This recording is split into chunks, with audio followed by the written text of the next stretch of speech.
మన రెండు తెలుగు రాష్ట్రాల్లోనూ కూడా ఇప్పటికే తేలికపాటి నుంచి మోస్తరు వర్షాలు అయితే కురుస్తూ ఉన్నాయి. ఇక మరొకసారి ఈరోజు రేపు ఎల్లుండి కూడా మనకు ఆంధ్రప్రదేశ్ రాష్ట్ర వ్యాప్తంగా మరియు తెలంగాణ రాష్ట్ర వ్యాప్తంగా తేలికపాటి నుంచి మోస్తరు వర్షాలు, అక్కడక్కడ కూడా భారీ వర్షాలు, ఉరుములు మెరుపులతో కూడినటువంటి వర్షాలు, అలాగే కొన్ని చోట్ల మనకు ఎండలు ఉండే అవకాశం ఉందని కూడా వాతావరణ శాఖ అయితే చెప్పింది. ఇక తాజా వాతావరణ సమాచారం అన్నమాట ఇది. ఇక ఆంధ్రప్రదేశ్ రాష్ట్ర వ్యాప్తంగా ఏ జిల్లాల్లో వర్షాలు కురుస్తాయి, మనకు తెలంగాణ రాష్ట్ర వ్యాప్తంగా ఏ జిల్లాల్లో వర్షాలు కురుస్తాయి, పరిస్థితి ఏంటనే వివరాలను కూడా తెలియజేస్తాను. దయచేసి వీడియో చూస్తున్న ప్రతి ఒక్కరు కూడా ముందుగా వీడియోను లైక్ చేయండి, తెలిసిన బంధువులకు స్నేహితులకు వీడియోను షేర్ చేయండి. చాలామంది మన ఛానల్ చూస్తున్నారు కానీ సబ్స్క్రైబ్ చేసుకోవట్లేదు.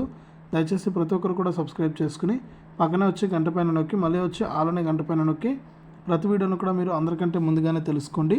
ఇక వివరాల్లోకి వెళ్తే ఆంధ్రప్రదేశ్ రాష్ట్రంలోని పలు జిల్లాలకు వర్ష సూచన ఉన్నట్లు మనకు ఏపీ విపత్తుల నిర్వహణ సంస్థ అయితే తెలిపింది.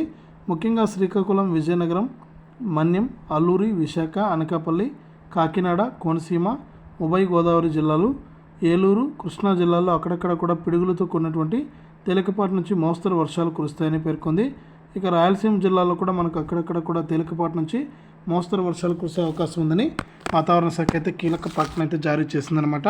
కాబట్టి రాష్ట్ర వ్యాప్తంగా ఎవరైతే మనకు అర్హత ఉన్నటువంటి రైతులు ఉన్నారో వారందరూ కూడా జాగ్రత్తగా ఉండాలని, ఇక వర్షాలు అయితే కురవబోతున్నట్లు కూడా మనకు కీలక ప్రకటన అయితే జారీ చేసింది వాతావరణ శాఖ. ఇది ఆంధ్రప్రదేశ్కి సంబంధించి. ఇక తెలంగాణ విషయానికి వస్తే తెలంగాణ రాష్ట్ర వ్యాప్తంగా కూడా మనకు అక్కడక్కడ కూడా హైదరాబాద్తో పాటు మరికొన్ని జిల్లాల్లో అక్కడక్కడ కూడా తేలికపాటి నుంచి మోస్తరు వర్షాలు కురిసే అవకాశం ఉందని వాతావరణ శాఖ అయితే ప్రకటించింది. ఇది ప్రస్తుతానికి రెండు తెలుగు రాష్ట్రాలకు సంబంధించి వచ్చినటువంటి వాతావరణ సమాచారం. వీడియోను లైక్ చేయండి, షేర్ చేయండి. మన ఛానల్ని ఇప్పుడే సబ్స్క్రైబ్ చేసుకుని పక్కన వచ్చే గంట